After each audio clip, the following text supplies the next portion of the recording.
OIB Khurania Odisha ପୁଲିସର ନୂତନ DG. Odisha ପୁଲିସର ମଙ୍ଗ ଧରିବେ ଯୋଗେଶ ବାହାଦୁର ଖୁରାନିଆ। ରାଜ୍ୟ ସରକାର ତାଙ୍କୁ ପୁଲିସ ଡିଜି ଭାବେ ନିଯୁକ୍ତି ଦେଇଥିବା ଜଣାପଡ଼ିଛି। ଅସ୍ଥାୟୀ ଡିଜି ଅରୁଣ ଷଡ଼ଙ୍ଗୀଙ୍କଠାରୁ ସେ ଦାୟିତ୍ୱ ଗ୍ରହଣ କରିବେ।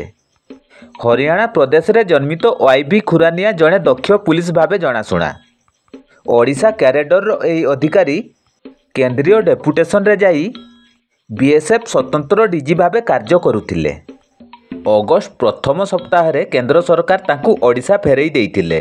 OIB ଖୁରାନିଆଙ୍କୁ ନଜରରେ ରଖି ରାଜ୍ୟ ସରକାର ନିଯୁକ୍ତି ପ୍ରକ୍ରିୟାକୁ ଆଗକୁ ବଢ଼ାଇଥିଲେ ବୋଲି କୁହାଯାଉଛି। 1990 ବ୍ୟାଚ୍ ଓଡ଼ିଶା କ୍ୟାଡରର IPS ଶ୍ରୀ ଖୁରାନିଆ ଚାକିରି କାଳ ଆରମ୍ଭରେ ନୟାଗଡ଼, ଯାଜପୁର, ଗଞ୍ଜାମ, ମୟୂରଭଞ୍ଜ ଓ ରାଉରକେଲାରେ SP ଥିଲେ। ପଦୋନ୍ନତି ପରେ ବ୍ରହ୍ମପୁର ଓ ସମ୍ବଲପୁରର DIG ଥିଲେ।